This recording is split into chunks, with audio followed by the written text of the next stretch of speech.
Good afternoon. Once again, I would like to welcome you to our lecture series, The United States and World Affairs, the Cold War and Beyond. I'm Klaus Laris. I'm the Richard M. Krasno Distinguished Professor in History and International Affairs here at the University of North Carolina in Chapel Hill. As always, I would like to thank Richard Krasno and the generous sponsors behind the Krasno Distinguished Professorship for making possible this lecture series on the United States and World Affairs. I would also like to thank the Department of History and our Center for European Studies for their support of our lecture series. On this occasion today, we are cooperating with the Carolina Asia Center. Thus, great thanks goes to the Carolina Asia Center and its fabulous director, Professor Kevin Hewison. In a few days' time, the lecture today will be available on our YouTube channel. All our previous talks and also the talks in our Ambassadors Forum are available on our YouTube channel. And the address of that channel is www.youtube.com and then Krasno UNC in one word.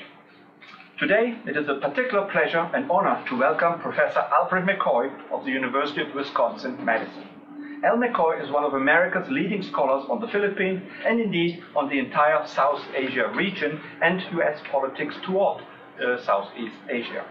In a minute, Al McCoy will be introduced properly by Professor Kevin Hewison. Kevin is the director of the Carolina Asia Center and a very distinguished scholar in his own right.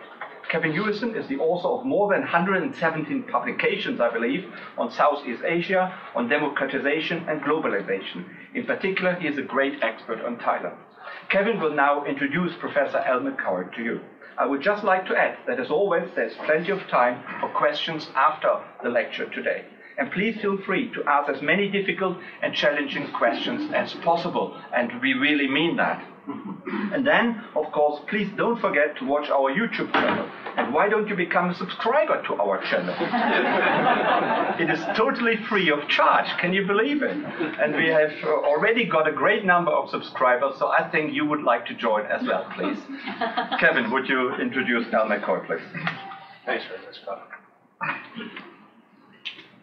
Well, thank you for all of you coming. It's great to see a full house. But it would be expected when we've got Al McCoy coming to speak to us. It's a great pleasure for me to be able to introduce Al. He's the J.R.W. Smale Professor of History at the University of Wisconsin-Madison, where he's also a member of the Center for Southeast Asian Studies. After taking his PhD in Southeast Asian History at Yale University in 1977, Al's research has focused on really two topics. The first, the political history of the modern Philippines, and then the covert, what he calls the covert netherworld of illicit drugs, syndicate crime, and state security, an interesting combination. But even before finishing his PhD back in 1977, Al had produced what is now a classic work, The Politics of Heroin in Southeast Asia, which came out in 1972, a study of corruption, war, and the CIA's involvement in the opium and heroin trade. It sparked considerable controversy over the CIA's attempt to block its publication. As I said, it's now regarded as a classic study of the global drug trafficking and has been translated into 9 languages, including, interestingly, fairly recently into Thai, and Thailand forms a significant part of that book. And I still use the book, in fact, the first edition, for some of my teaching over the last couple of years. Turning to his books on the Philippines, Al has won the Philippine National Book Award for 3 of his books: Philippine Cartoons in 1985, The Anarchy of Families in 1994, and Lives at the Margin in 2001. In addition to that, his book Closer Than Brothers, Manhood at the Philippine Military Academy in 1999 is a remarkable piece of research that has set a standard for contemporary studies on the military in Southeast Asia. In 2001, the Association for Asian Studies awarded Al the Goodman Prize for his deep and enduring impact on Philippine historical studies.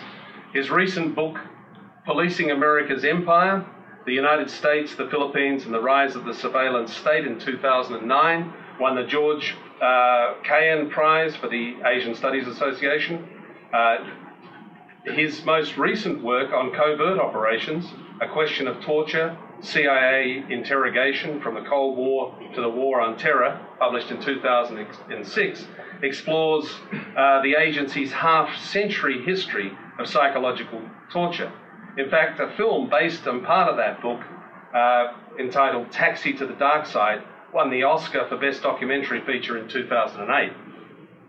His latest study of this topic, Torture and Impunity, in 2012, explores the political and cultural dynamics of America's post-9/11 debate over interrogation. In 2012, the Yale Graduate School Alumni Association awarded Al the Wilbur Cross Medal, which is presented annually to a small number of outstanding faculty and alumni, to recognise distinguished achievements in scholarship, teaching, academic administration and public service. Simultaneously, at his own university, they awarded him the Hilldale Award for Arts and Humanities. That's a very distinguished career, and we're very, very happy and honoured to have Al speak to us today.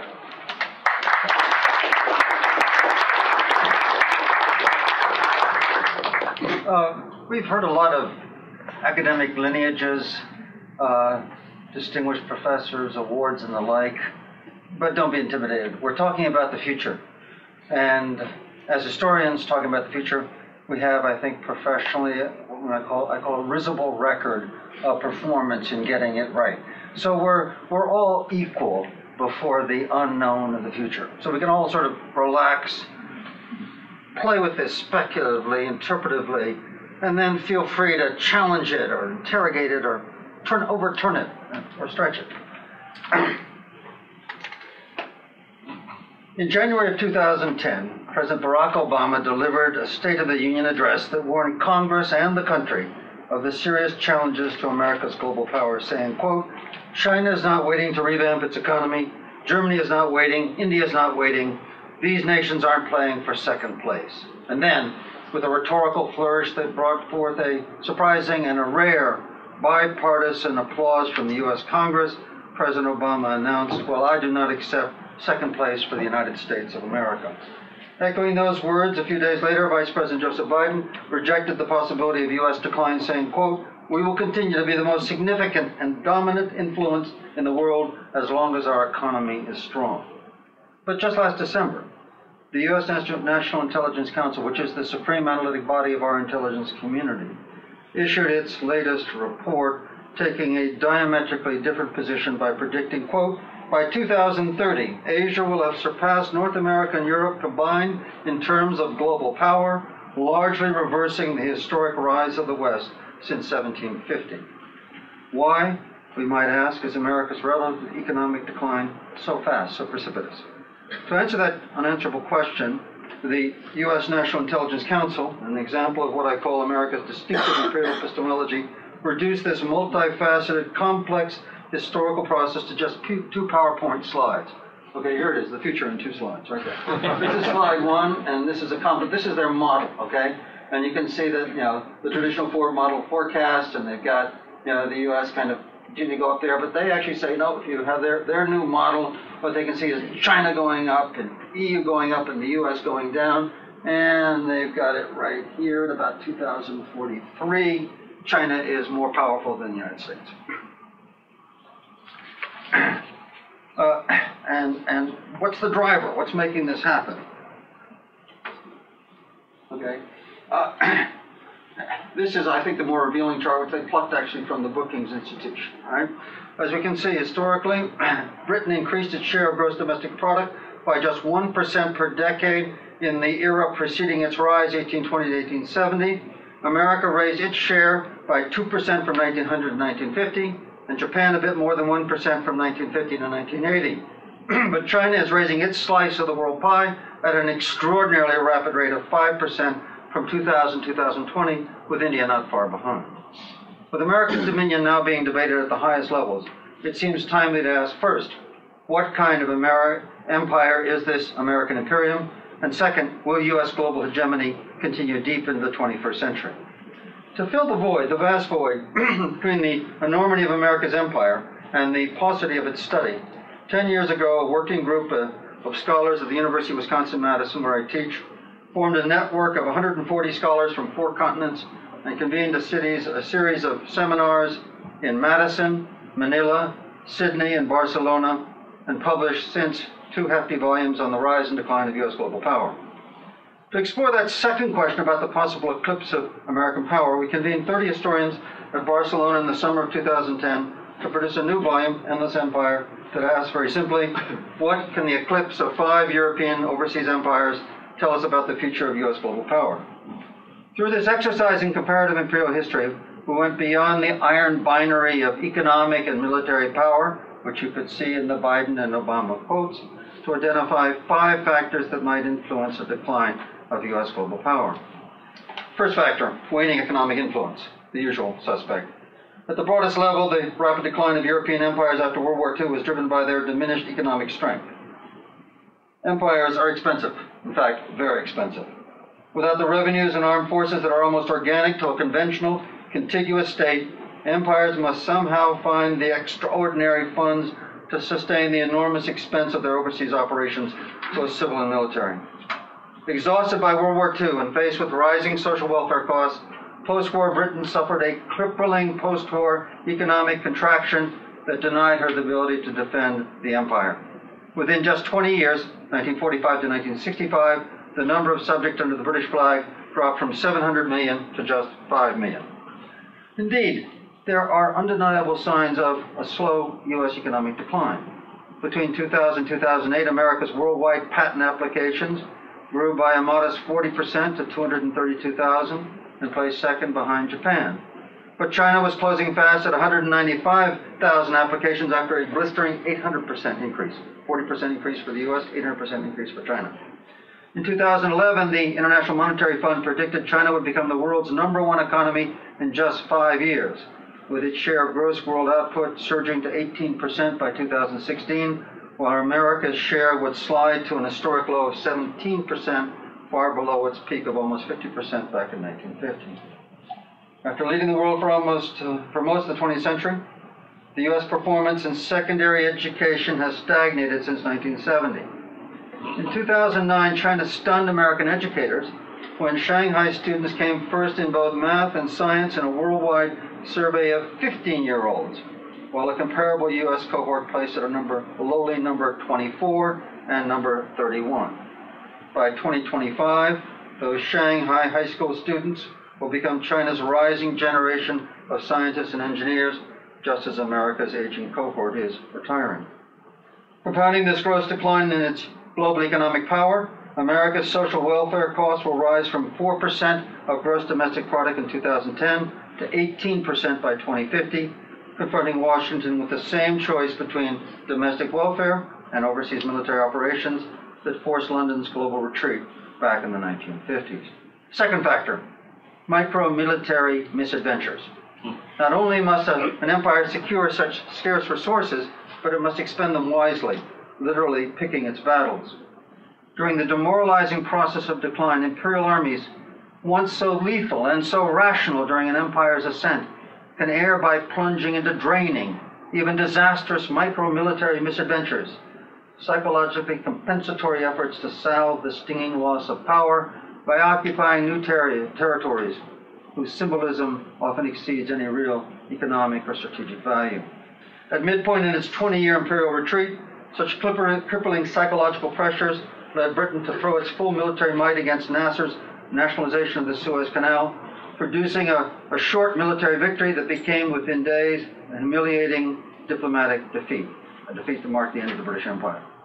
Similarly, after a searing defeat in Vietnam, Washington reacted by invading tiny Grenada Island with a massive naval armada in 1983, and then plunging into Iraq in 2003, spilling its blood and treasure into desert sands, gaining nothing from expending $1 trillion.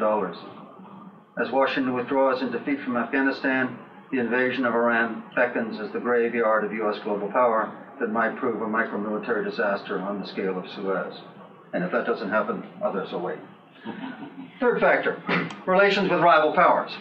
Between the bounds of these economic and military fundamentals, no empire is sustainable without astute statecraft, both diplomacy to court peer powers and dominance to control subordinate elites.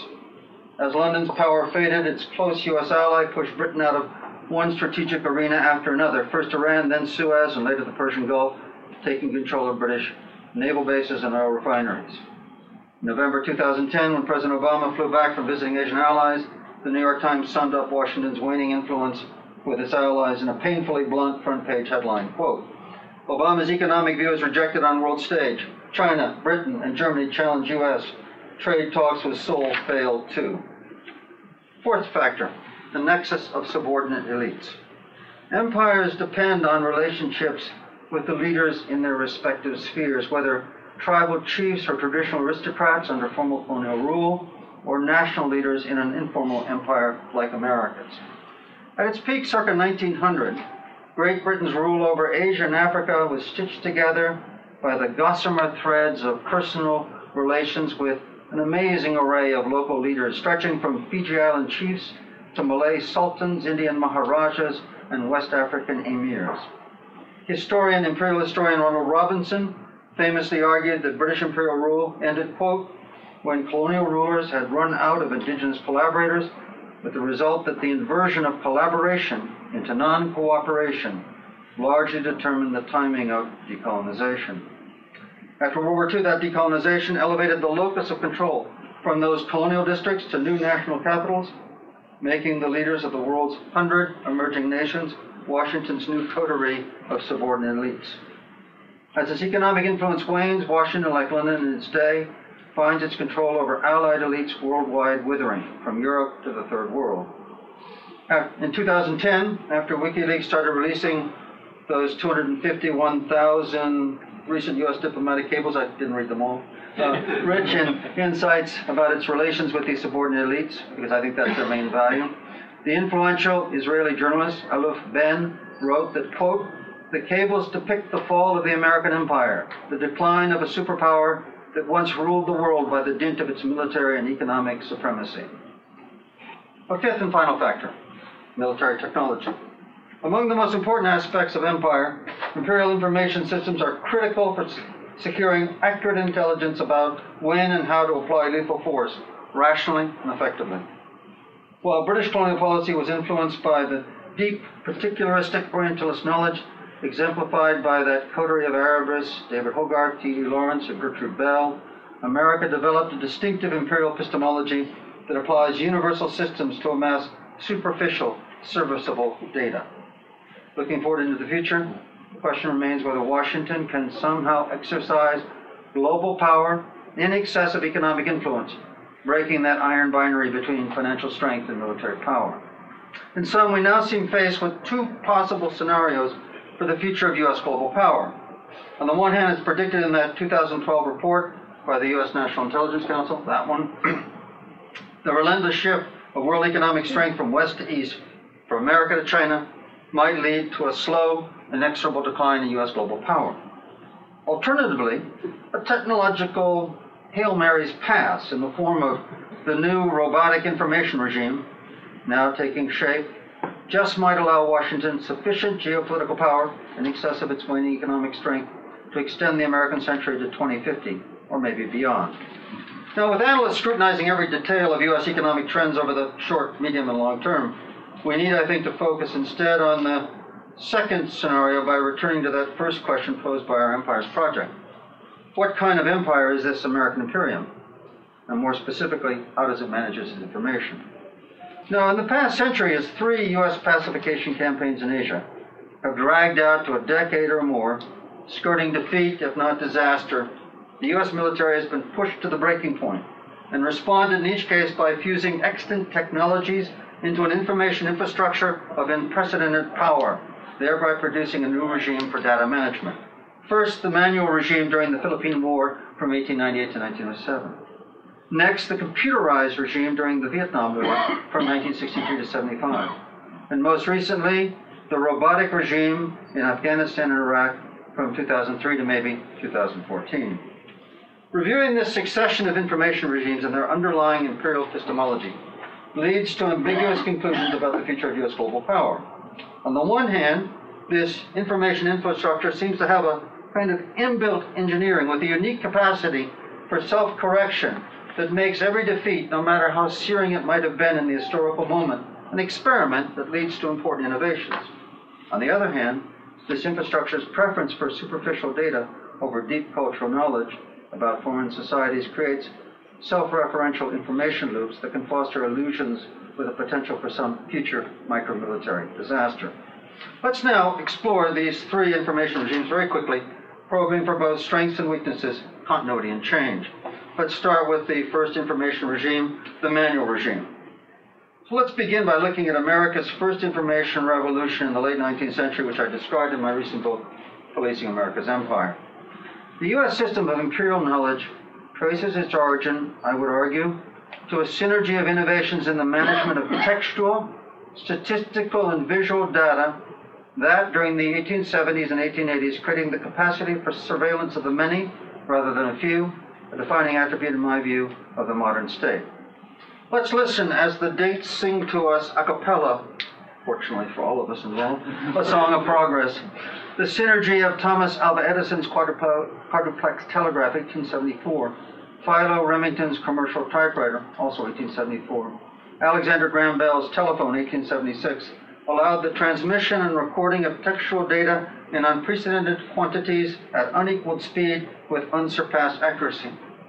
Moreover, information and data management came at the opposite ends of the same small state in the mid-1870s as Melville Dewey, as in Dewey Decimal System, began cataloging the Amherst College Library, and at the other end of the state, Charles A. Cutter engaged in similar work at Boston's Athenaeum, thereby inventing what I call the smart number that reduced otherwise unmanageable masses of data to alphanumeric codes for rapid filing, retrieval, and cross-referencing.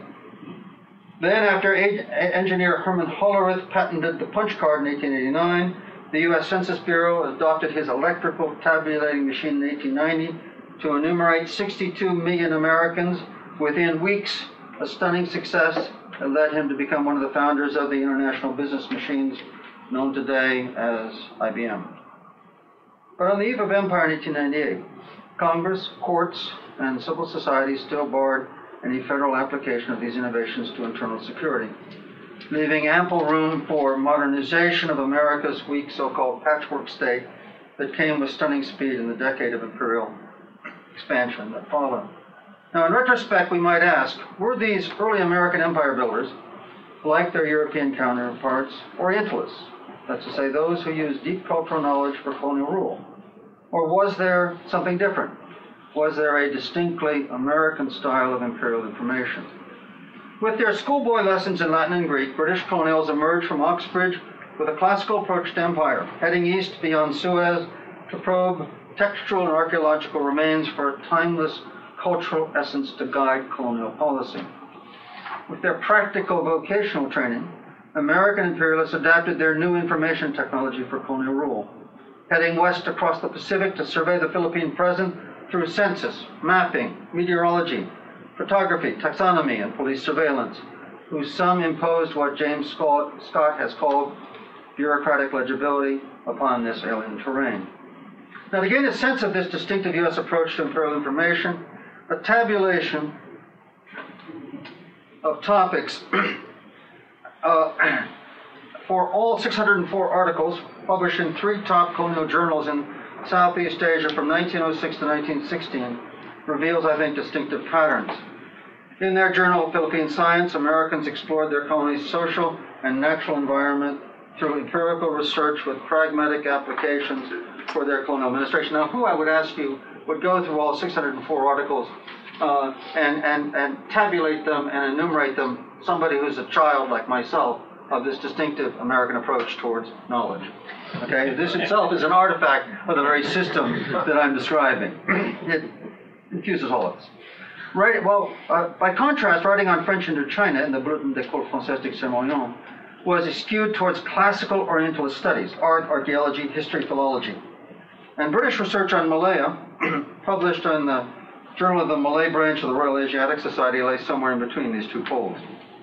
To pacify protracted Philippine resistance that continued for a decade after 1898, the U.S. regime elaborated its information technologies into a 3-tier security apparatus: the U.S. Army's Division of Military Information, the Manila Metropolitan Police, and Philippines Constabulary. Let's look at each of these security forces very briefly.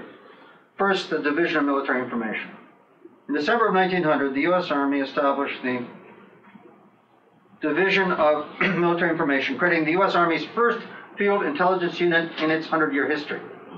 After assuming command of this fledgling unit in early 1901, Captain Ralph Van Diemen, later known as the father of U.S. military intelligence, shown here at the Versailles Peace Conference, where he's head of counterintelligence in 1919, collected comprehensive data on the entire Filipino political elite in every municipality. Appearances, finances, kinship, and political loyalties, and they recorded that data. And this is a typical card, which they were actually printed forms with handwriting, and I just transcribed one. But you can see the data is truly extraordinary. I mean, first of all, it's Juanito Reyes, he's Barrio, little village, Sarinacillo, Malolos, Bulacan, his weight 5'6.5", not 5'6" or 5'7", but 5'6.5", 140 pounds, age 26, married, okay, bright appearance, neat dresser, okay, blood connections, connected with the Chongson family of Malolos by marriage, and plus related to the Panlilo family, both of which are actually names to conjure with in that part of the Philippines. Mexico, Pampanga, increasing influence, attitude towards the United States, of course, presumably treacherous. Logical. Filipino. Oath of allegiance unrecorded, not known, a lawyer, known to have held an important rank as adjutant to General Torres during the late insurrection. Now, interesting, okay, real property, heir presumptive to $20,000 Mexican and foreign property, etc. Okay, incredible detail, okay? Remarkable detail. I mean, what else is there to know politically? And they compiled these by the hundreds and the thousands. An aspiration to total knowledge. Second unit, Manila Metropolitan Police. During its 3-year pacification of Manila, 1898 to 1901, the U.S. Army also created a Metropolitan Police Force for Manila that applied military intelligence and data management to domestic espionage. Within 20 years, Manila's detectives would amass a photographic file for 70% of the city's total population of 200,000. Finally, Philippines Constabulary. Only weeks after taking office in July 1901, the first U.S. civil governor of the islands, William Howard Taft, established the Philippines Constabulary as a colonial panopticon to monitor both private lives and public discourse. And that's a unit of the Constabulary. All of this intelligence flowed into the central office of the Constabulary's Information Division, where it was translated, typed, numbered, and filed in dossiers for ready retrieval and cross-referencing. The creation of this powerful colonial police would prove mutually transformative, making the constabulary an arm of the Philippine presidential power throughout the 20th century and leaving a lasting institutional imprint upon the emerging American state. Drawing upon security methods developed in the colonial Philippines, Colonel Ralph Van Diemen founded the U.S. Army's Military Intelligence Division in 1917, recruiting a staff that quickly grew from himself, to 1,700, deploying some 300,000 citizen operatives to amass over 1 million pages of surveillance reports on U.S. citizens during the war, and laying the foundation for a U.S. counterintelligence apparatus that persists to the present. Now, this first largely manual information regime, I would argue, reached its apotheosis during World War II, when Washington established the Office of Strategic Services, forerunner of the CIA, as the nation's first worldwide espionage agency. Among the new agency's 9 branches, the so-called Research and Analysis Branch recruited a staff of nearly 2,000 academics, many of them very distinguished, very famous, who amassed 300,000 photographs, 1 million maps, and 3 million file cards, which are deployed via indexing, cross-indexing, and counter-indexing to produce over 3,000 staff studies and answers to countless thousands of tactical questions. After the war, this omnivorous data gathering continued in institutions inspired by the wartime work of the OSS, including worldwide serious collection by a consortium of 54 U.S. university research libraries, compilation of all extant ethnographic data in the Human Relations Area Files, which is housed in CIA headquarters, and global radio monitoring by the agency's Foreign Broadcast Information Service. Now, in a sense, the OSS represents, if you will, the fluorescence of voracious data gathering within America's first manual information regime. By early 1944, the OSS found itself, in the words of historian Robin Winks, quote, drowning under the flow of information, with many of the materials it had collected so carefully stacking up in storage, unread and unprocessed. In its global reach, this manual information regime, absent technological change, might have eventually collapsed under its own weight, imposing some limits on America's voracious imperial epistemology. Let's move on now to our second information regime, the computerized information regime. I can hear the call of it.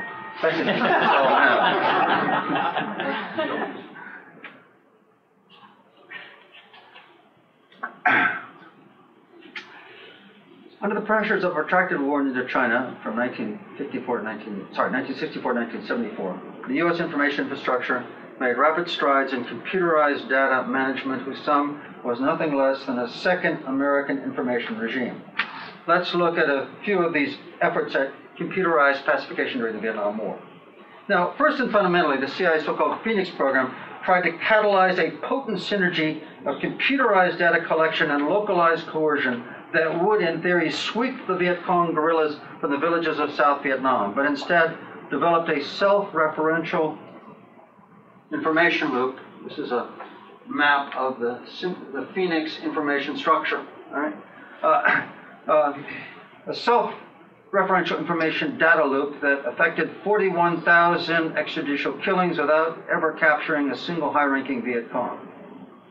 In a parallel effort, the U.S. Command conducted a monthly survey for the Hamlet Evaluation System, or HES, rating the loyalties of every one of South Vietnam's 12,000 villages on an IBM dot matrix map with an illusory precision. After Defense Secretary Robert McNamara told the CIA in late 1966 to, quote, design me something that will tell us the status of control in the countryside, agency analysts identified 18 variables that allowed U.S. military advisors to assess security in these 12,000 hamlets on a 5-point scale from A, secure, to E, enemy or Viet Cong control. And here's a printout, computer printout of the raw data of the Hamlet Evaluation System for I-Court, the northern five provinces. And okay, that was then collected every month. And then the Military Assistance Command Vietnam, General Westmoreland's headquarters in Saigon, had a bank of powerful IBM computers that translated these reports into a consolidated HES security report arrayed on a dot matrix map. Okay, and this is a dot matrix map, okay, with the A, B's, and C's for Din Tung province. And we can get a sense of the trajectory of security as imagined by this survey from a series of maps for this same province in the Mekong Delta, Din Tung, from David Elliott's book, The Vietnamese War. Now, the first map shows the dark of near total Viet Cong enemy control of the province in February 1967, with just 15% of villages showing the white of a secure A rating. The next map, from July 1969, shows a marked contraction in the darkened enemy areas after the U.S. Army's Operation Speedy Express killed 11,000 civilians in this area. The third map glows with the bright white sunlight of U.S. victory by June 1972, when the dark of Viet Cong control was gone and 96% of all of the villages were rated as somewhat secure. Now, I don't know about you, but I grew up watching the Walt Disney nature films, and I loved the idea of time-lapse photography, you know, the daffodil in spring, should it ever come, you know, opening like that. Okay. So let's look at the trajectory of U.S. progress in time-lapse. Okay, here we go. Doop, doop. Okay, just like that. Yeah. See, we can see by going the inexorable, almost inevitable march of the U.S. to victory in Vietnam, at least as arrayed in this illusory statistical process. Now, even though these measures were very gross and oversimplified, as CIA pacifications are, Robert Comer explained, quote, we were trying desperately to find countrywide indicators, and naturally the only indicators we could use were those that were statistically comparable and measurable. In reality, however, the HES survey was unable to measure the really key, critical, qualitative variable of popular commitment because, as Comer said, we couldn't. In effect, U.S. officials, needing data on the critical but unquantifiable issue of popular loyalties, measured a few unrelated variables that happened to be quantifiable, and then based their policies on the resulting statistics, even though fully aware, as Comer indicates, of the incomplete, illusory nature of those same numbers. Consequently, the South Vietnamese population rated secure climbed relentlessly to 75% pacified on the eve of the 1968 Tet Offensive. 6 years later, as the Saigon regime lost popular support and plunged toward a crushing defeat, the HS survey found South Vietnam 84% pacified. In the end, automated indices led the South Vietnamese government, said CIA Director William Colby, who presided over much of this, to, quote, delude itself about its standing with its own people. In a third effort at computerized intelligence, the Combined Documents Exploitation Center near Saigon codified over 3 million pages of enemy documents captured every year via encoded machine-readable movie film with a searchable barcode imprinted in the soundtrack that ultimately failed to allow fast, accurate data retrieval. Often, Army technicians searching for a document found it easier to simply wander through the vast warehouse at Townsend Air Base to dig for the document by hand. But most ambitiously of all, the U.S. Air Force applied innovative computer systems under Operation Igloo White to build an electronic battlefield, history's first electronic battlefield, of sensors to bomb the Ho Chi Minh Trail in southern Laos. From 1967 to 1973, the U.S. Air Force expended $800 million per year to lace southern Laos with a network of 20,000 acoustic, seismic, and thermal and ammonia-sensitive sensors to locate truck convoys on the Ho Chi Minh Trail. Some of them were camouflaged to look like indigenous vegetation. Through a hermetic data loop, and this is it, the U.S. Air Force reported the destruction of an incredible 25,000 North Vietnamese trucks from October 1970 to May 1971 for an estimated total of 80% of all trucks destroyed, a claim belied by Hanoi's reports of only 15% loss and the CIA's parallel estimate of just 20% destroyed. After 100,000 North Vietnamese troops passed right through this electronic grid undetected with trucks, tanks, and artillery to launch the Winton Hue offensive in 1972, the U.S. Pacific Air Force pronounced the effort a failure. During the war, the Air Force also accelerated the development of unmanned aircraft by adapting the Ryan Firebee drone. That's the drone right there under the wing of the aircraft. Okay? These were formerly kind of dumb things. I mean, they were basically rockets that when you're practicing naval gunfire, you couldn't have a pilot in an aircraft fly and be shot at by U.S. live enemies. So they built these drones for naval gunfire practice. This drone was adapted, and the Ryan Firebee drone, with its technological innovations, flew some 3,500 surveillance sorties over southern China, North Vietnam, and Laos during the Vietnam War. By 1972, the SCTV model drone, with a camera in the nose, could fly 2,400 miles, while the airborne remote control officer could now navigate using low-resolution television imagery. On balance, all this computerized data collection fostered illusions that pacification was winning over Vietnam's villages, while the automated bombing created the delusions that the air war was destroying North Vietnam's supply effort. Critical misperceptions that evaporated when the fall of Saigon in 1975 delivered a devastating blow to American global power. Now, even though this computerized data gathering contributed to America's soul-searing defeat in Vietnam, this effort served over the longer term as a productive experiment on the path to a third robotic information regime. Let's turn now to that third regime. As it plunged into the pacification of two dense social formations in Afghanistan and Iraq under the rubric of the global war on terror, Washington began merging new technologies of electronic surveillance, biometric identification, and aerial force projection into a third robotic information regime. After 6 years of a failing counterinsurgency effort in Iraq, the Pentagon began applying biometrics to pacify Baghdad. Now, when this photo appeared in an April 2007 edition of the New York Times, without any explanatory article, just a photo and a brief caption, I could see in this image the clear signs of an entire apparatus of cameras, computers, biometrics, and satellite-linked databanks, launching me on the path to exploration of a third information regime that may yet prove central to U.S. global power in the 21st century. By 2008, the U.S. Army had confined the populations of Fallujah and Baghdad behind blast wall cordons and collected over 1 million Iraqi fingerprints and iris scans that U.S. patrols could access by satellite link to a biometric database in computers housed in West Virginia. Indicative of the difficulties of pacification in such alien terrain, Washington's war effort in Afghanistan may yet founder on another dense social formation that defies its linear logic. In late 2009, for example,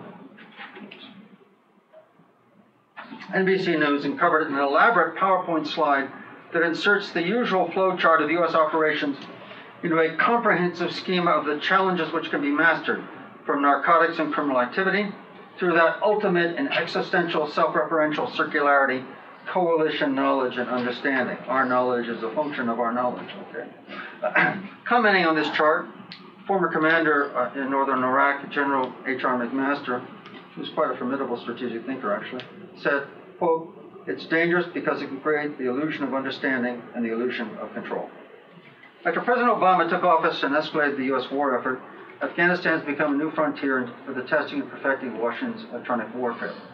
By early 2009, the U.S. Air Force deployed a drone armada of 195 Predators and 28 Reapers inside Afghanistan.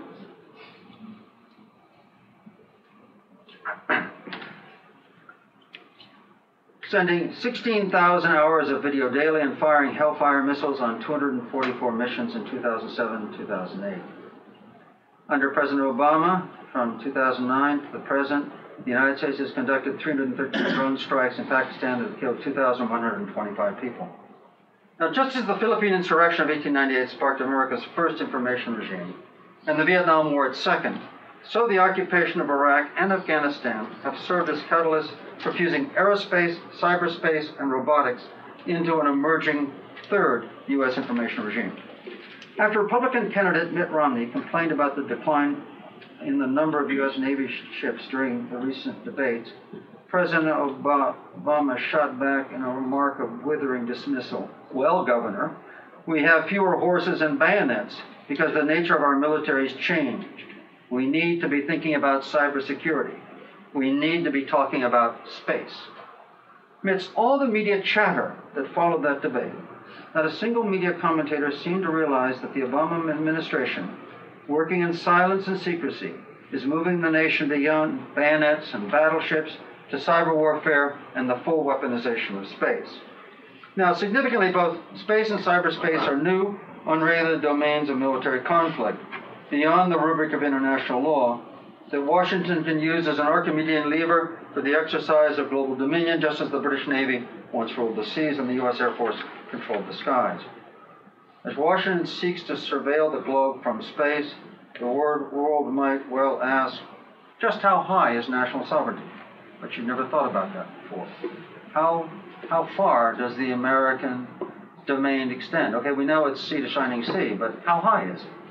Absent any international agreement about the vertical extent of sovereign airspace, since the failure of the Paris Flight Conference back in 1910, some puckish Pentagon lawyer might reply, only as high as you can enforce it.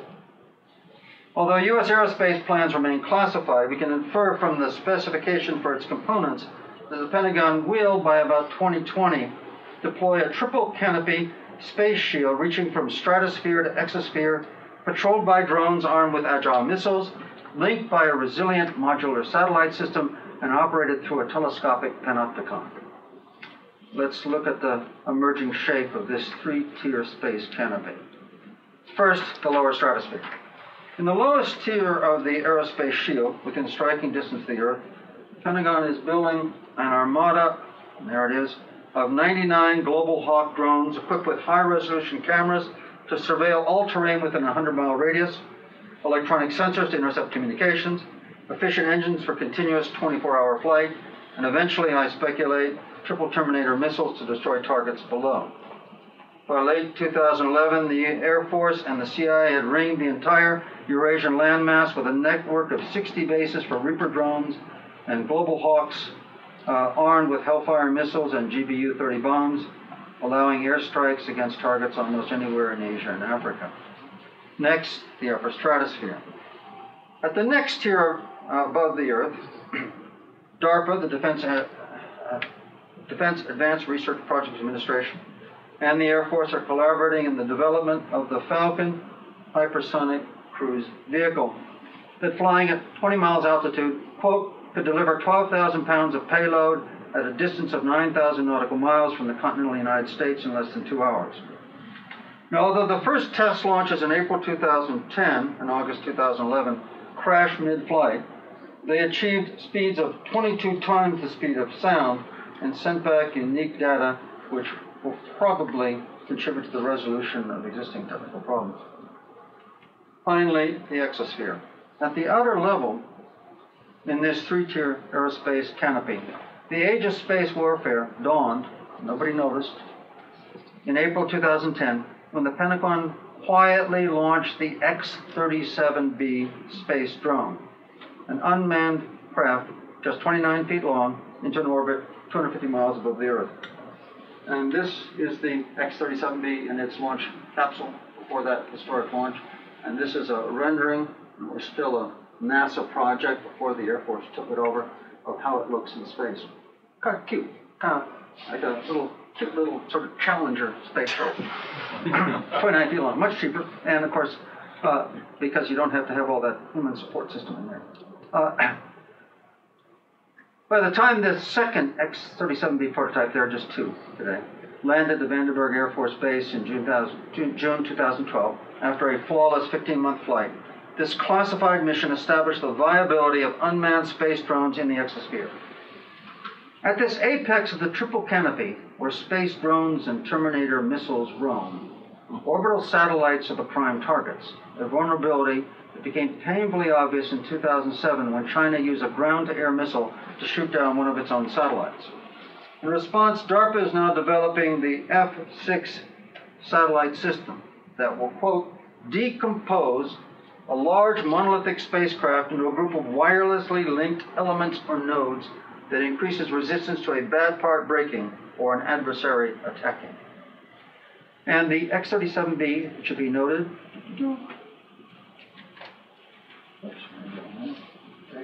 right here, capacious cargo bag, satellites, missiles, whatever you want.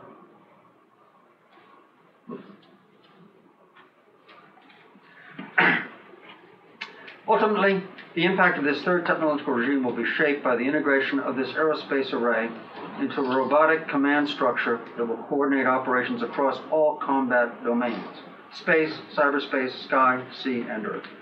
To manage the surging torrent of information within this delicately balanced triple canopy, the system will have to become self-maintaining through robotic manipulator technology such as DARPA's FRIEND system that can deliver fuel and provide repairs or reposition satellites.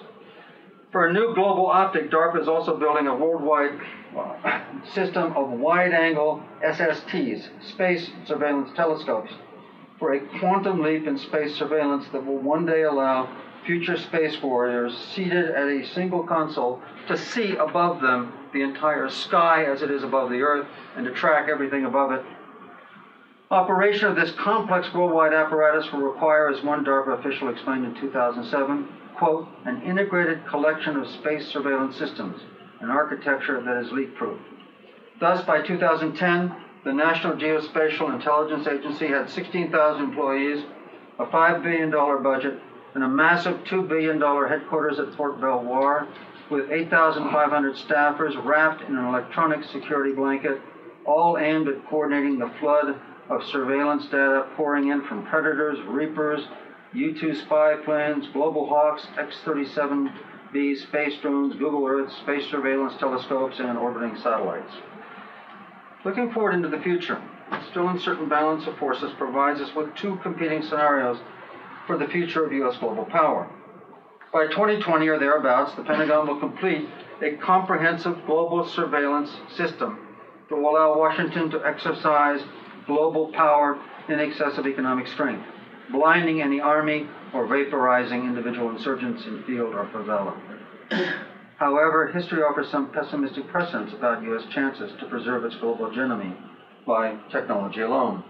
Even if this global information regime checks China's growing global military power, the U.S. might have the same chance of controlling wider geopolitical forces with robotic technology that, say, the Third Reich had of winning World War II with superweapons such as the V-2 rocket or the Me-262 jet fighter. Complicating the future even further, Washington's illusion of information omniscience might incline us to more military misadventures akin to Vietnam or Iraq, creating the possibility of some new global miasma with untold potential for micro-military disaster.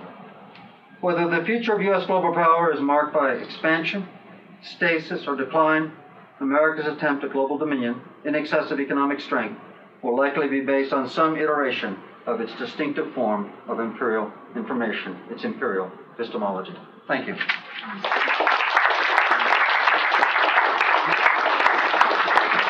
Thank you very much for a very enlightening and also kind of shocking talk. You know, all that technology is truly awesome, I would say.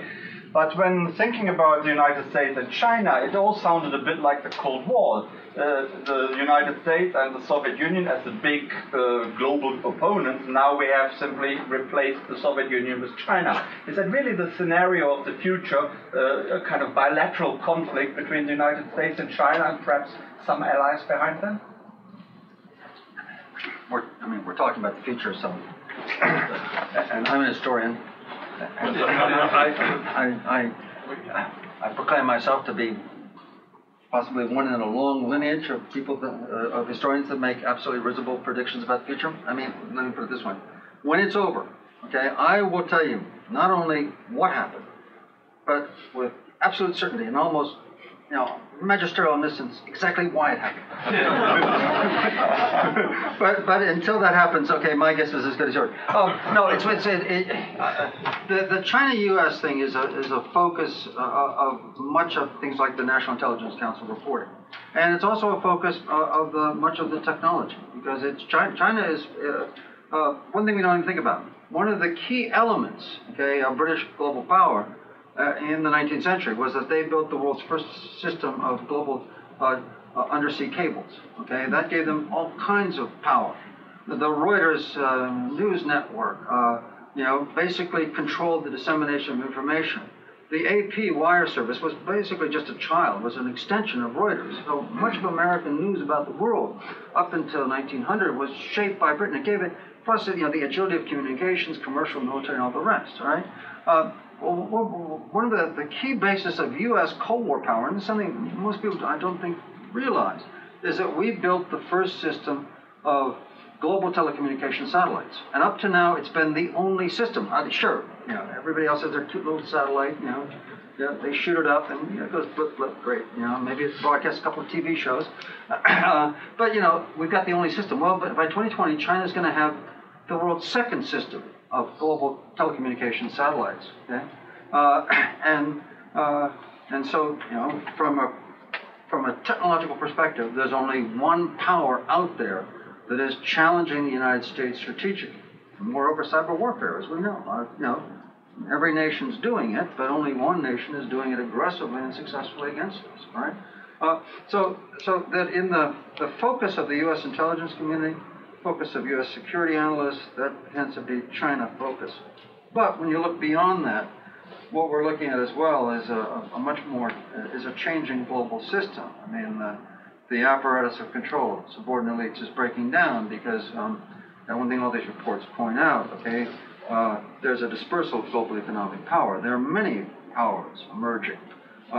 In the essay from which I extracted some of this talk in that volume, Endless Empire, one of the possible scenarios we're looking at is maybe no longer a system of bilateral or unilateral hegemony, but regional powers around the globe. One can imagine a number of successful emerging powers that will become regionally dominant areas: Turkey, Ankara, etc. One can go Brazil in Latin America.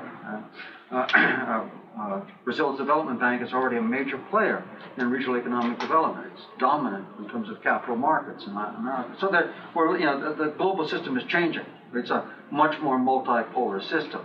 But in this realm of technology and information power, there's only one U.S. rival out there. So it's both things that are happening. One is, there's one challenging power emerging. And then the other thing that's happening is the world system is changing and becoming far more complex, multipolar and multifaceted. Yeah, thank you very much.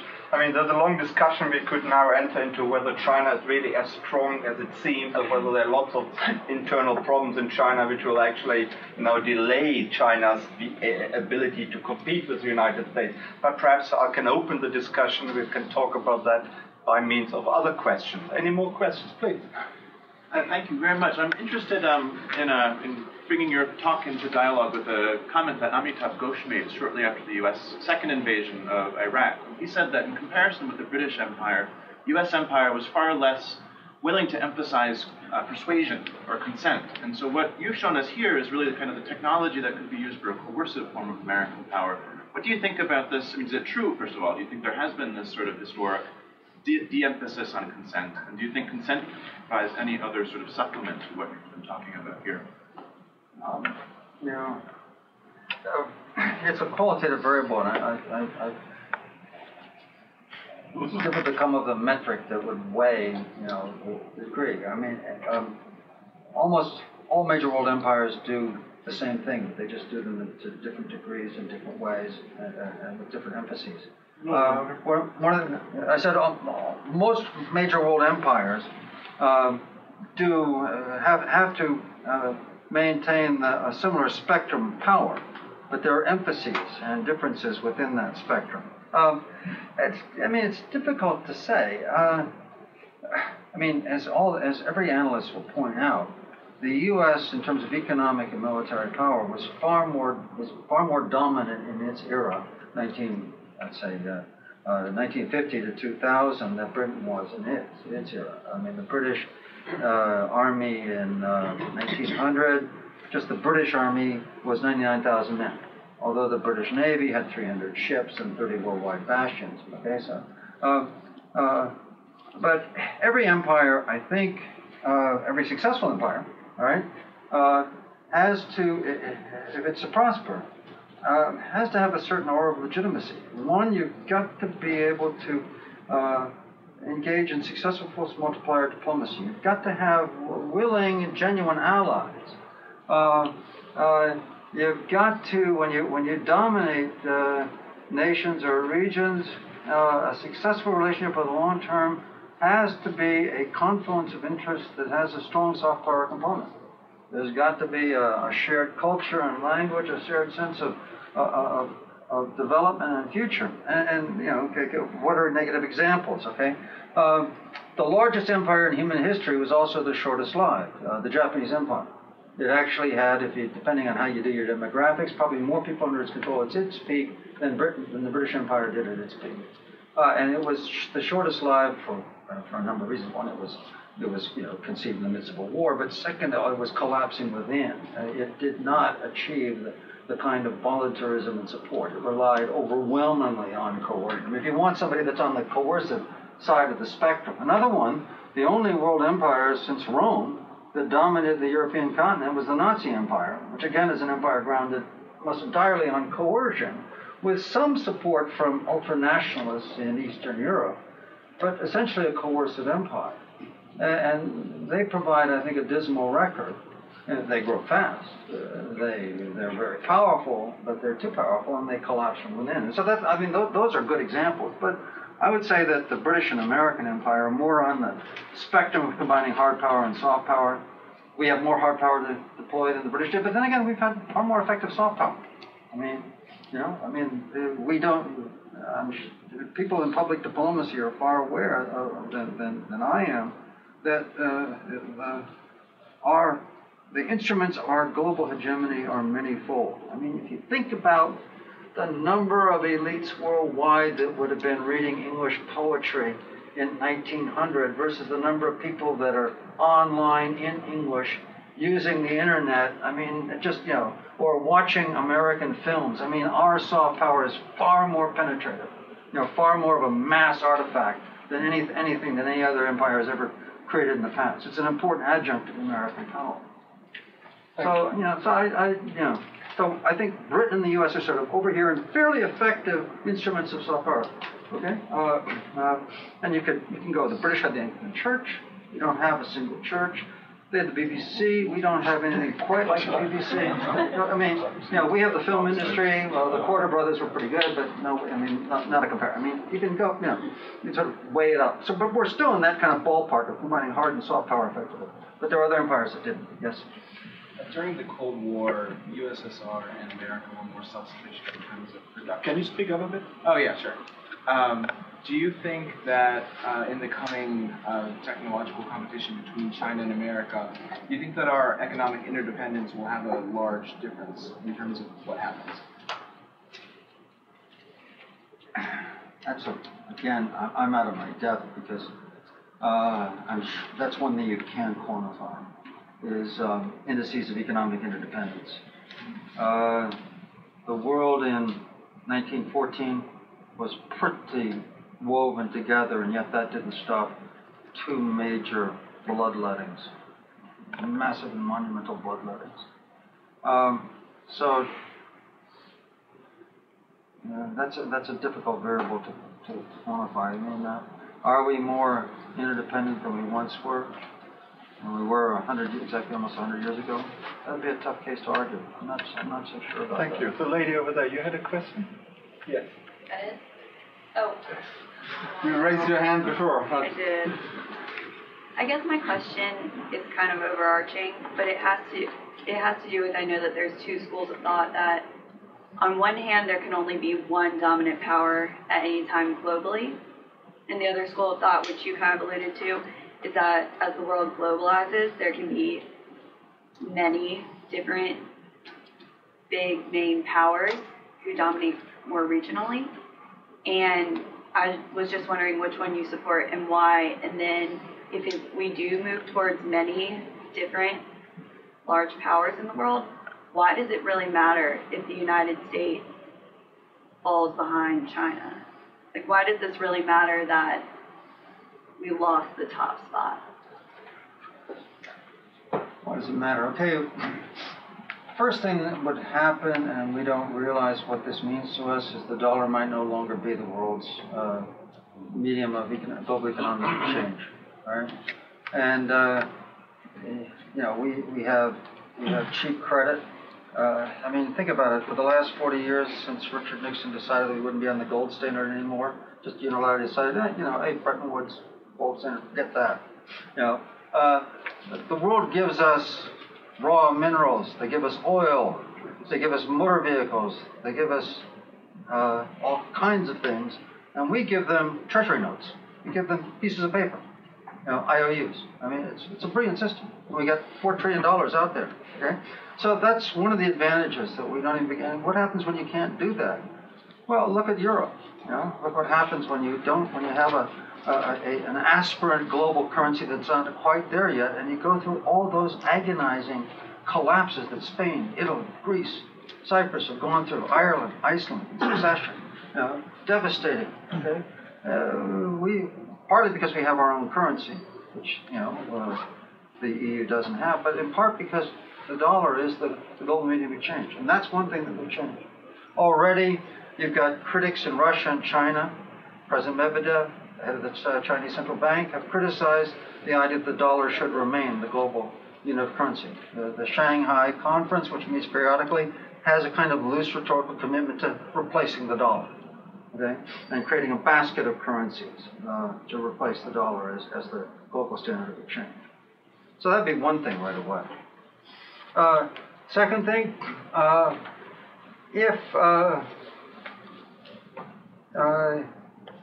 if we lose our edge in science and technology, what would be the consequences? I think very quickly, as warfare is shifting to space and cyber warfare, you'd see a very different kind of equation militarily. I don't think we'd be able to maintain our current array of global power. And then what would fall from that? A whole host of things. A whole host of international advantages that we have that we no longer have. Thank you. This gentleman here. I'd like to ask a question that gets away from sort of the crystal ball gazing activities of saying where China is going to be and all of this. To get back to the substance of your talk a little bit more about these information regimes. And it strikes me that, and partly I think this is coming out of some reading from science and technology studies, you could see each of these kinds of data regimes or information regimes as creating encryption devices, from that handheld card that writes, in the Philippines in the early 1900s, all the way to the computerized Hamlet characteristics to whatever the new data created by these inscription devices, these different ways of that are really, far beyond the senses in most cases. The way we inscribe data, write it down. What is the nature, therefore, of the new kind of data that the robotic information regimes are collecting? To what extent are they spatialized around, for instance, resources, the concentration of resources like petroleum and precious minerals? To what extent do they code human, if you will, characteristics? What exactly is the nature of the new information regime in terms of the data it collects, and how, and what implications does that have? If we can do a little bit of scenario projecting once we've gotten that in hand, what future does that say about U.S. empire? What does that say about the future of the U.S. empire? Sure. Yeah, well, most of it's classified. I haven't seen it, so I'm speculating. But give it a try. Yeah, my sense is that there are two things going on. One, there's systemic changes. In other words, we're building a new system of global surveillance and monitoring. And second, that system emerges in the matrix of conflict, which has specific tactical objectives. Okay, so the first sign I can see of it being used was very simply this: after the Battle of Fallujah, the Marines cleared 200,000 Iraqis out of Fallujah.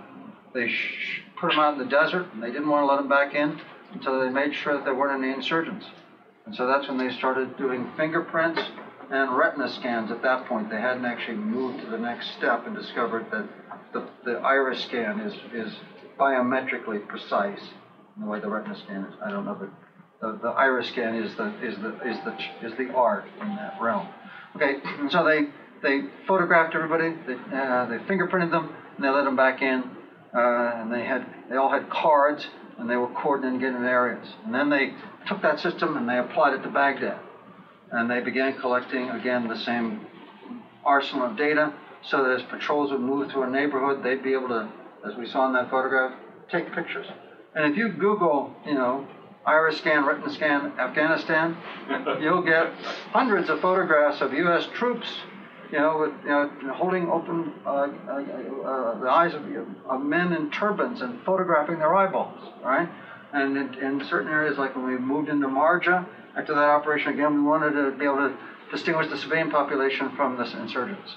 So that's one thing it has. It's just sheer biometric identification in an arena of pacification. Being able to tell who's who through a universal system, okay, of flawless identification, quick, instantaneous. So that's one application. A second application, and we don't know too much about this, and I didn't go into this in the talk, has been what the NSA and the FBI have done in their massive data mining of electronic information. And they have billions of documents on store in their computer searches, and they use it to track money, to track the identity of insurgents, okay? I imagine what they're doing is just doing keyword or key identifier searches and getting clusters of information on suspects. Again, tactical intelligence, trying to sort through this sort of sea of data to identify potential targets. Then the drones, okay? Again, I think that, what we're looking at is that, for every time one of those Hellfire missiles gets fired and an insurgent gets killed, it's from what we can gain from what the Pentagon will release, and what CIA releases to reporters who cover this stuff, it takes, months of surveillance, all right, to track an individual to the point where they get enough accurate intelligence to fire the drone and to make the hit. So I think what they're doing is they're sucking up electronic communication. They're looking at photographs, probably looking at facial imaging technology, because they can't get close enough for iris, facial recognition technology, and to actually pinpoint where an individual is on the earth, and then fire a rocket and kill that individual. So I think it's all targeted, sort of collecting a mass of imagery and a mass of data, sucking it up systemically, and then sorting through it to get that particular cluster for whatever operation you're conducting, whether it's mass screening of neighborhood or targeting an individual, right? And then I think, again, cyber warfare is taking shape even as we speak. What the shape of that right now, we don't know. It's offensive and defensive. Okay? But that, again, we've seen, we've had the few description of the Stuxnet attack. Okay, so that has its own domain. But I think in terms of the collection of images, the monitoring of electronic communications, the collecting of biometric data, at this point so far it's been the development of a system, a system which amasses data, sorts it, and then uses it for tactical identification. So it's kind of, sophisticated tactical intelligence. Thanks very much. Let's just a follow-up question. Go ahead. Just very briefly. Well, I'm thinking of this idea of compliance, different compliance cycles and different kinds of power, economic, ideological, and coercive power. And in this case, we're talking about a kind of military power whose very nature is secret, and therefore, in a certain sense, it's cordoned off or siloed away from strategic power along the line, economic power, we could say, and soft power, ideological power, if you will. So I think that may be a key. I mean, it's siloed away, it seems to me, in incredibly complex ways that are difficult to surmount. So it seems to me that this could be, both panoptical, but also completely blind in another sense in terms of discrimination, unlike that card, at least that had minimal intelligence about the individual in the Philippines. I'm just, anyway. No, I think this is all human intelligence. This would be an army post commander that's collected that data from Filipino informants, and may have a few agents. In fact, most of them did collecting that data. Okay, I think what we're doing is we're constructing equivalent cards. All right, but they would be digital files, digital clusters of information that would produce that array. But actually, they know where this guy is. Okay, what we're doing is we're trying to track individuals who are mobile or covert, and so but it's the same process so far. It's just a more sophisticated apparatus. We're doing it, and it's doing it on not just one country, but it's now doing it in a kind of a hemispheric arena. Thank you. So while I agree with pretty much everything you've been saying, I'd like to pose an abort scenario. Britain did get out of the imperial game. They saw that the costs were much higher than they could afford. We see decreasing marginal utility to our military ventures. We see, in particular, the information regime area, an incredible asymmetry now between future and past experience. In the past, we've always faced either pre-IT regimes or regimes whose codes we can break. But now with stiff, cheap encryption, that's no longer the case. Pretty much anyone of any means and competence can afford to make their communications unbreakable to us. And that's likely to continue until the advent of quantum computers. Furthermore, we see that our economy is declining. We do have some remaining amount of democratic control. Doesn't it seem likely at some point that the U.S. elite, which after all did abort on Vietnam, they got out long before there was real military defeat, will decide to abort on imperial hegemony?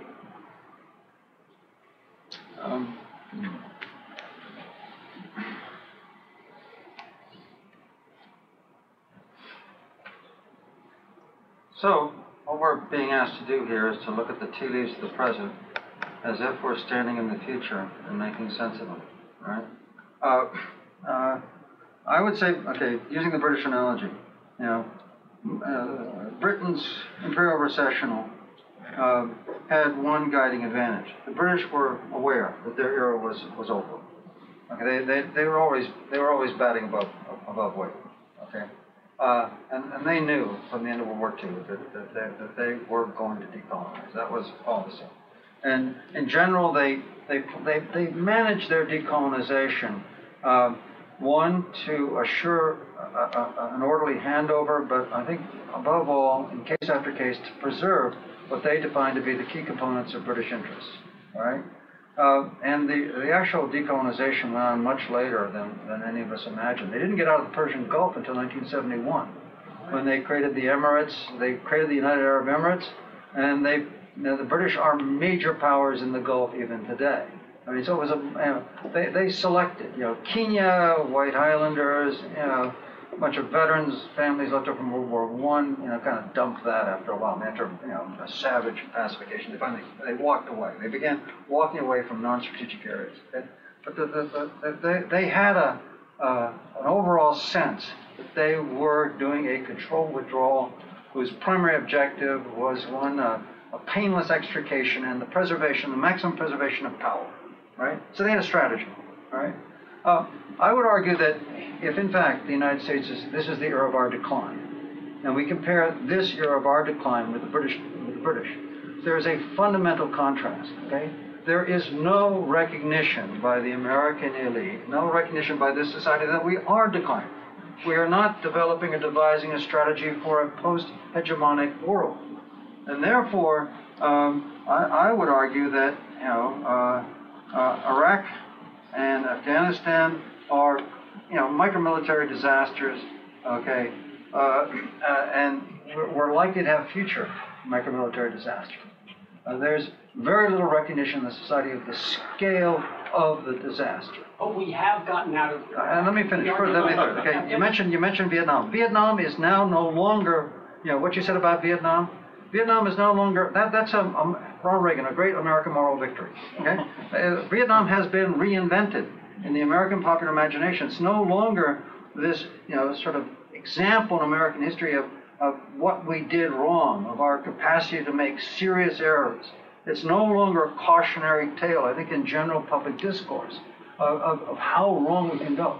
We've done everything possible to minimize, the scale. There's now this rhetoric, we didn't really try. We didn't really,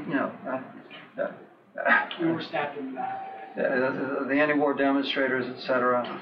And mind you, that's why Nick Turse's latest book, or latest expose, "Kill Everything That Moved," has actually made it into the extended New York Times bestseller list, because he's one of the first to actually portray the enormous coercive power we brought to bear on Vietnam.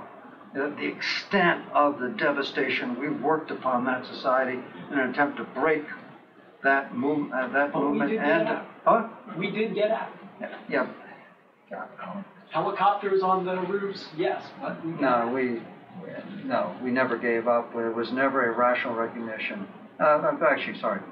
We know from private conversations that the top members of the American elite were aware that it was a losing venture, but generally there was no coherent exit strategy.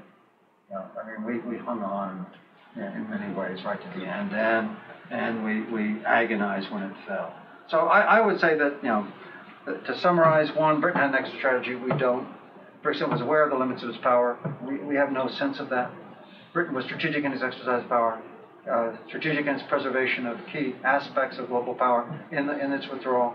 And because we don't recognize that our era is coming to an end, we don't have a comparable strategy. Doesn't it, with hindsight, sound all a little bit more organized in the British case than it really was? In Palestine, in India, major civil wars, that wasn't a strategy. They were thrown out. There was a lot of violence, a lot of chaos. That very strategic attitude of the British, I don't really buy to some extent, but not overall. But let me ask you, how can we be so sure that the United States is in fact in decline? Isn't 3 or 4 years' time we have another economic boom and it looks all very different? Or is there something more structural? I think, the U.S. National Intelligence Council, which is not a body that's given to negative assessments of U.S. global power, has come up with this. This is not the first report. This is now the third report in which they've made that prognostication. They're crunching the data, and they're coming up with a more complex model, which I had in that first slide.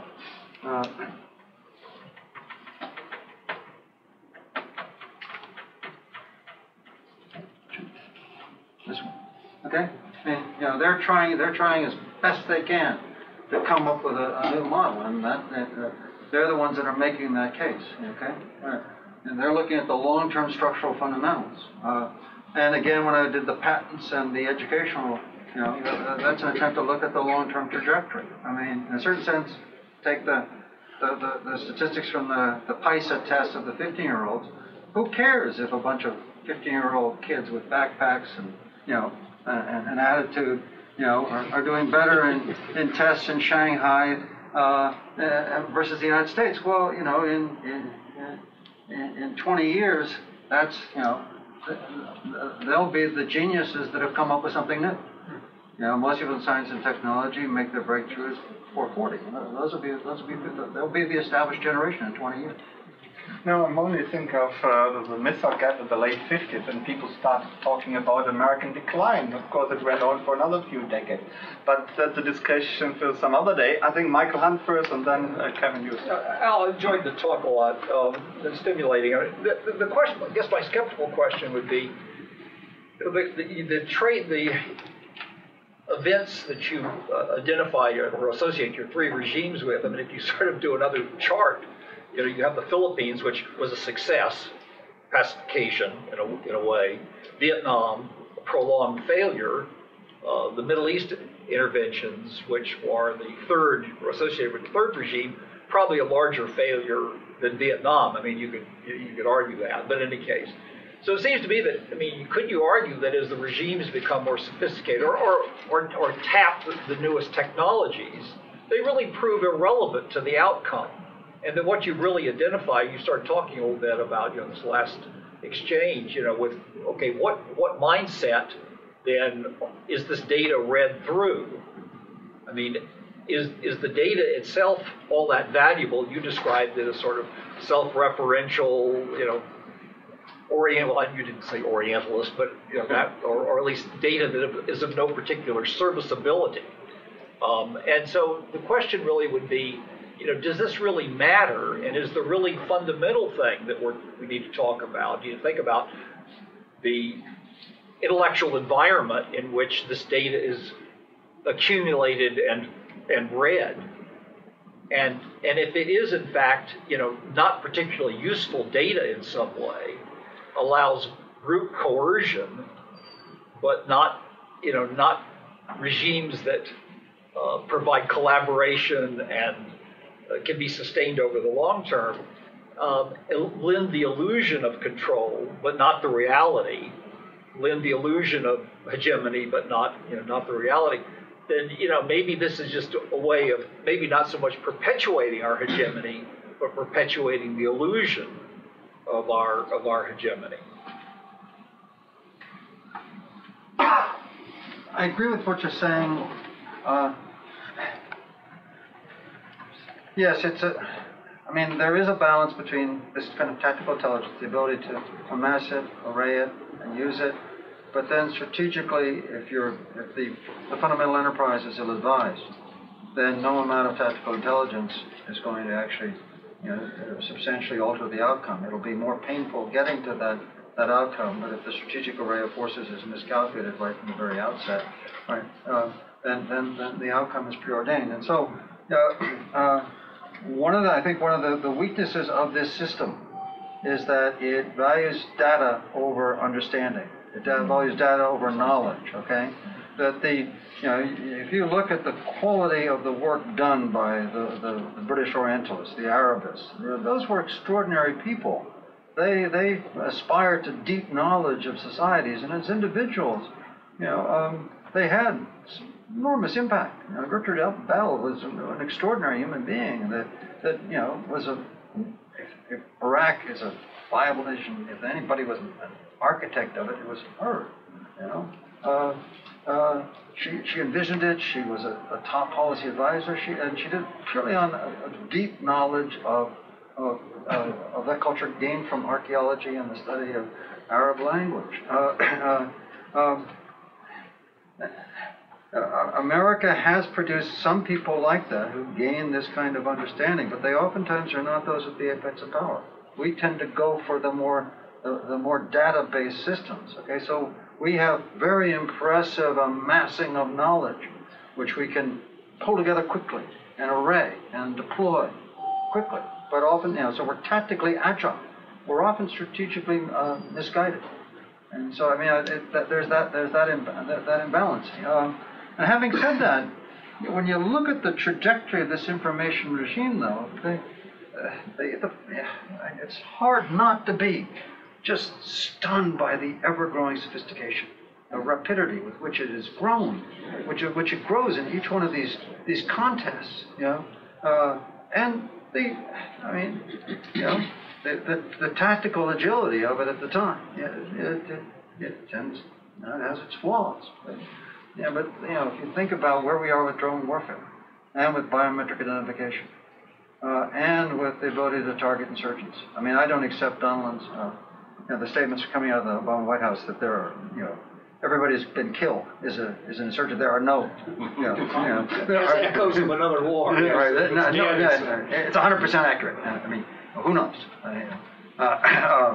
But it's lethal. It is, and it appears to be. Again, we don't, have access to the data, but it appears to be, stunningly effective. And it was something that we didn't even have the capacity to do 10 years ago. And this has happened within about first drone strikes were 2004. It's an extraordinarily rapid development into a whole new global architecture of power. That's come out of this. And the other thing that strikes me is out of every one of these disasters, okay, no matter how dismal, okay, out of Vietnam, it's come, it's what I call the embedded engineering of the apparatus. It's self-correcting, self-rationalizing. No matter how searing the defeat, somehow out of that, emerges on a trajectory, as if it's a sort of series of failed lab experiments that are heading towards some, major discovery. And are we at the point where the system is now finally going to have enough data, massive amounts of data, all right, that is at a higher level of accuracy? I mean, you could say that the problem with the Phoenix program is we killed 41,000 people, but they were the wrong people. To be brutally effective. And if we killed 41, if we had the right people, would that have made much of a difference? You can argue about that as well. Okay, but it's clear that the problem with that system, with all those systems, is they were massive and intense in their data collection, but they were also inept. And frankly, I think actually my own suspicion, is that Phoenix didn't work because enemy counterintelligence flipped it. But that's my suspicion. If I could just add, note, I mean, among those, I've forgotten even the name of it. There was that collection of data that was read on microfilm. I forgot. It's some acronym or as a military name.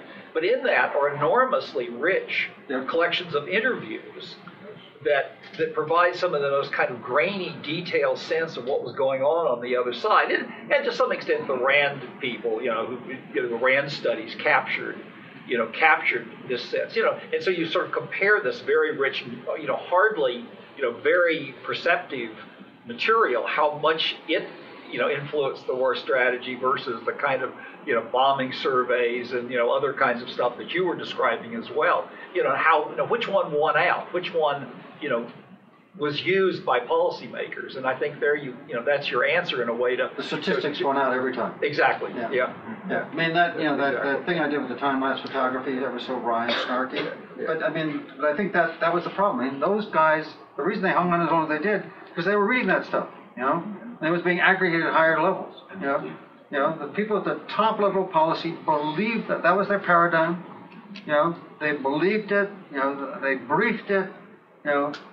They absorbed it. You didn't need to know the villages, you just needed to know the data. Thank you. That's okay, I'll go. Okay, then we've got a couple of more questions and we'll have to finish. Yes, please. So according to in Joseph Nye's book, Future Power, he kind of says that the idea of, China's, eminent rise into power, he kind of denies how profound it's going to be, and it's kind of exaggerated. And one of the points he makes to say this is that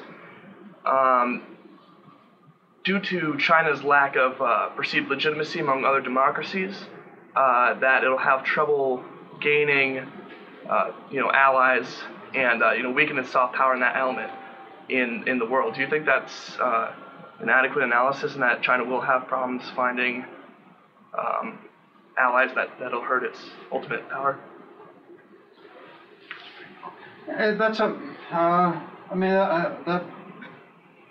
I haven't read Nye, so I'll take your summary as being accurate of his argument, and so everything I say is qualified on that. One of the things that emerged from our comparative analysis is that one of the key aspects of every one of these most successful empires was to having some kind of cultural medium for shifting the relationship from coercive to cooperative. The Spanish Empire at its peak, of course, lest we forget, was a great missionizing empire that spread the Catholic Church. The British Empire, although it wasn't an explicit alliance between the Vatican and there wasn't anything akin to the explicit alliance between the Vatican and Madrid, but nonetheless, the British Empire created the Anglican Church, which is the world's second largest Christian denomination, as large as an artifact of that empire. Moreover, the British had all kinds of, the popularization of English as a language, the spreading of the literature, again, the influence of the BBC when radio broadcasting started. All these are artifacts of power. I mean, the Soviet Empire, such as it succeeded, had a common shared ideology of communism. The U.S., we have a very effective and appealing popular culture. And so you have, what's the equivalent for China? And I think one of the problems of China and Russia they face is that their cultures are more particularistic. Non-Roman scripts, difficult, so far non-universal languages, and then no cultural, ideological, religious, none of the aspects of the entire affective realm of human experience that have been manifested in other global systems appear to be something that they have. I mean, they don't have a universal legal code that's appealing. It's either as a national code or the foundation for international law. Okay, they don't have today a coherent ideology. There's not a religion. There's no cultural artifact or cultural medium. So I wonder what it would be that if either one of those were content for regional or global power, what would be the basis they would use to get kind of identity and voluntarism, to have a kind of cultural medium of empathy and resonance. I don't see one. I think that's a valid point. That would be a restraint. So it seems that these graphs are kind of like tying in with what you're saying about the I guess data paradigms. These graphs are using very quantitative measures to try to forecast what's going to happen. So do you think this lack of consideration for things like you said, like the soft power and cultural influences, could make these even less accurate? Yeah, I mean, again, it's one of the unknowable things. When you're studying something, you move beyond the nation state and you study transnational organizations like an empire, the variables get so complex that it's very difficult to make precise equations.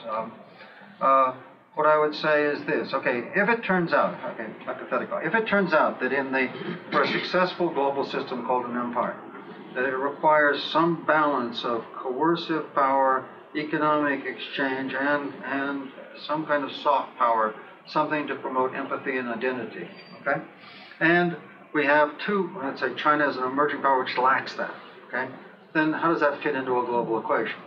That might incline us to having a kind of, that might serve as a neutralizing effect for the United States power at a global level and allow a more regional dispersal of power. So we get a much more multi-polar system. It would mean that the aspirant, the sort of heir apparent in the global system, wouldn't have quite the capacity, and therefore they would maybe succeed the United States in some of the metrics of hard power and neutralize some of our indices of hard power, and that would create an opening for a more multipolar system. Okay, that's a possibility. But again, we're juggling so many unknown variables. We're starting from unknown assumptions and moving from the present, which is known, into the future, which is unknown. So it's very speculative. But those are the parameters of speculation. I think it's a useful way of thinking. It's fun to speculate. Yes. Final question. I think we're going to run into the same problem with this question as with the last question when we are dealing with these very amorphous variables. But sort of on this implicit and explicit continuum of empire that you've been placing the United States on, when we have hard power and soft power, I think that by emphasizing our involvements, our military misadventures in Asia, we've really been focusing on the hard power element. But is it possible that the United States, in fact, isn't on this continuum, that it is a qualitatively different sort of empire, an empire by invitation, if you will, a soft power empire, that these trends, while they can help us inform and predict what's going on, maybe aren't going to be applicable? Yeah, again, because the paradigm has not been applied by the specialists, and generally people that say the United States don't use the paradigm, so it's difficult to say. But one of the arguments I've made on a comparative scale is what we're looking at is is the second facet of the British Empire. We forget that there were two key aspects of the British Empire. The preferred form of British relationship with a foreign power was informal empire, not to colonize, to maintain an indigenous state and develop diplomatic, commercial, and military relationships with that state. And if the British, at peak in about 1890, had direct rule over a quarter of humanity, they had an informal empire over another quarter of humanity. Places like Persia, China, Latin America. And the U.S. system is more akin to that, the informal empire of the British, which is stitched together by diplomacy, a certain amount of military power, economic exchange, and the soft power mechanisms of kind of cultural empathy. British merchants, British schools, British communities, building alliances, friendships, relations with local. That's the U.S. system, all right. And you're right. What we've been focusing on is the flashpoints when that system has been challenged, and we've applied coercion to it, right. So the question is, the informal system of empire, which rests upon both peer powers and the nexus of subordinate elites. And I think there are signs of waning control at both levels. Subordinate elites aren't as subordinate as they once were. I mean, one of the things that Greg Grandin pointed out, which I thought was really kind of an extraordinary insight, that after, what was it, that report that came out on 59 powers worldwide cooperated with the United States during the global war on terror, rendition, secret prisons, overflights, and they published a map, and Greg Grandin pointed out the one really obvious thing that nobody else noted as a Latin American scholar, that Latin America was completely exempt from that. They hadn't participated at all. They were not part of the 59 powers. A region that from the 1890s, when we replaced Britain as a kind of informal hegemon over Latin America, our history of that region is one of very coercive and dominating relationships. Something's changed. That was not part of the nexus. That's an indication of change.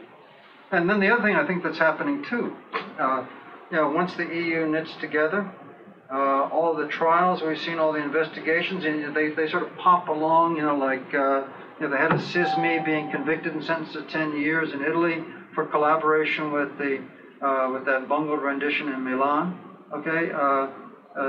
25 CIA operatives and a U.S. Air Force colonel convicted and confirmed by the Italian Court of Cassation, the Italian Supreme Court. Ongoing investigations, both EU-wide and individual countries. What I see happening there is, a sense that this transnational element of diplomacy that nobody ever talks about, which are the bilateral, multilateral relationships among intelligence agencies, which involve swapping information and doing favors, a whole covert realm of diplomacy that emerged during the Cold War that's sort of parallel to and maybe even larger than the formal diplomacy conducted by the State Department. That's beginning to unravel, and that's part of the way that power gets exercised. And we overplayed it during the global war on terror, and Europe looks like they're going to impose the European Human Rights Convention on their sovereign intelligence agencies and require that they be subordinated to a European-wide standard drawn into a European-wide network and cutting ties in the U.S. So there are all kinds of signs of an unraveling of the threads that stitch this whole system together, which we're only just now beginning to get aware of. Thanks very much. I think we have to ask you back in 20 years' time to see whether the American empire is still with us or not. Thanks very much for a very thoughtful and interesting.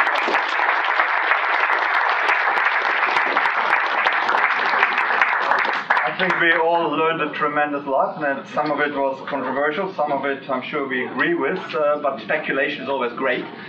On the 9th of April, we have another talk, the final talk for this semester, that is Diane Kirby talking about religion and the Cold War, also a very topical and interesting topic. And on April the 18th, we have the Norwegian ambassador coming to us to talk in our ambassadors forum about Norway, the EU, and international affairs. And you're all very welcome to come and join us again. Thanks very much for coming tonight.